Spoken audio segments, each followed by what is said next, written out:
Hi, this is Sherry with the Formilae team, and in this tutorial we will learn about the Formilae portal, where Formilae customers can have a portal and logins for their users, and we'll go through the use case for it. You may see in your administration dashboard places where things are disabled because you're not using the portal.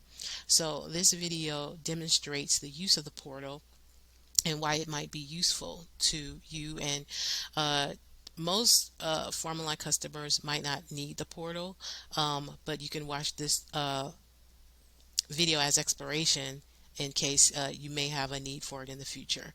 Formuline customers that would have a need for the portal have multiple clients who need to have logins. Logins need to be created so they can log in and fill out documents, um, and then administration can choose to review those documents, or you may have employees that may need to log in and manage documents, fill out documents, and convert them to PDF.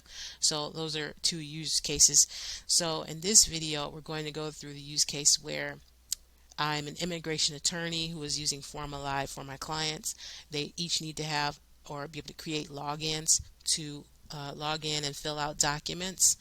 And in this case, it is a immigration consultant who may have clients who are wishing to immigrate to the United States and need to fill out web forms, and these forms will be submitted, generated as PDFs and submitted to government as part of their application to immigrate to the United States.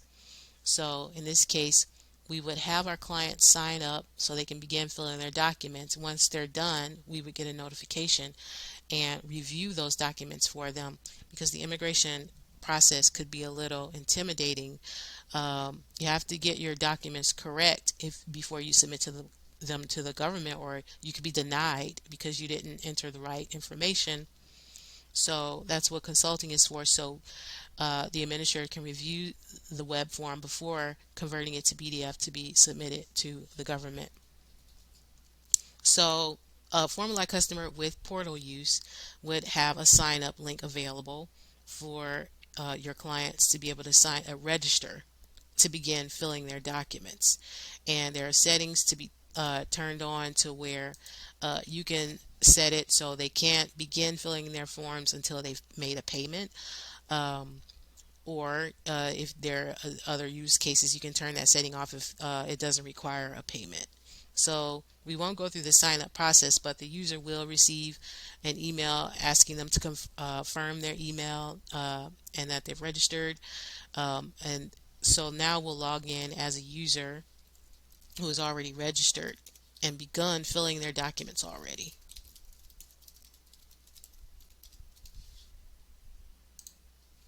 Okay, so once they've logged in, they will navigate to view your forms, or they'll start a new service. You can set up the services that you have available. Let's go here first. All this is customizable. Your business name and your services that you offer. So in this case, this is an immigration attorney who offers adjustment of status, uh, and then we have other test data in here, and CR1 spousal visa, um, a green card. So if the client clicks get started, a workflow will be set up for them to with all documents that they need to fill. So you can have one document set up, or you can have multiple. So if you have multiple forms that need to be filled for this process, you can have the client fill them out in the order. You can sort them in the order that they need to fill them out, and you can enforce them to fill out uh, a document first, and then this second document, and then you can set it up to where they can't fill out this document until this process is done. And then you have these alerts that this one is in progress. So what this means is this client has already signed up and they're in the process of filling out their CR1 spousal visas. So let's go back to view the forms. They've already been here, so we have a welcome back message. Everything that you see here is customizable. When you go to your administration, you'll see a glossary manager, which is here. And in this glossary manager is where you can change the text, any text that you have. Your business name will be here. You can even change the text and the hyperlinks in the glossary manager.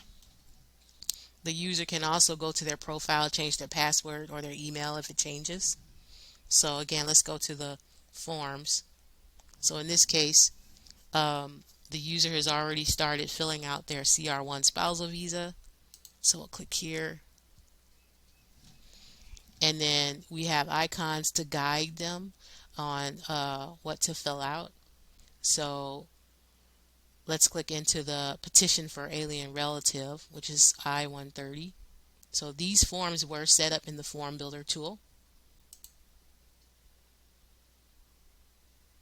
And so this is a multi-page form that was set up in the form builder tool. And with this, with multi-page documents, if you have the portal, if it's a portal form, the user can save and continue, and they can take a break and come back. Because most government forms are large documents, and they may want to take a break. They can skip pages and continue, but they won't be able to submit the form until they're done. You can you can watch the other video on how to build a web form. We have other tutorials on how to build a form. So this is only available for portal users. They can skip a section and navigate to the next one. And then you have hyperlinks that take them to the different sections. And again, once they're finished, they click Save and Continue. They can choose to continue now or later. Once they're done, they can click the Complete button, and then they can review what they've submitted. They can click on this pencil icon. If they see a mistake, they can go and edit it.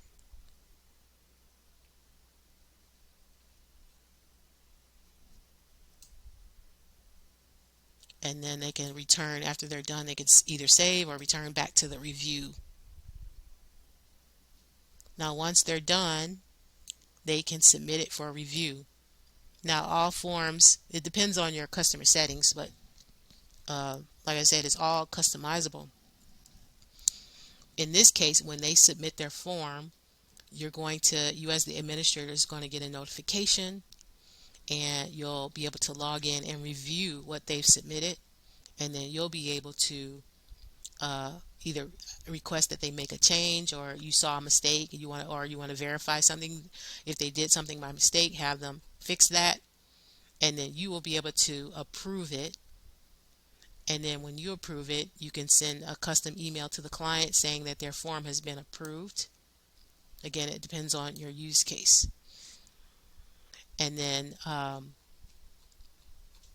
once all forms are filled, all forms can be printed together in one packet and converted to a PDF. So we'll do another tutorial on that later. So this is a use case for the portal. It doesn't always have to be client administrator driven. You may have a group of employees who might have a use for this system, to where they come here to put together purchase orders that they want to look them over. Or you can choose to have maybe a manager look them over before they're submitted, or you trust the employee to do it themselves according to how you set it up. They can submit those forms. Another use case is maybe a school wants to print certificates, so they would have a form here to fill out the student's name, and then convert it to a PDF and print. You can print certificates for maybe a graduation or something. So there's lots of different use cases for the portal. So that will end this video, and I want to thank you for watching, and we'll see you in the next video.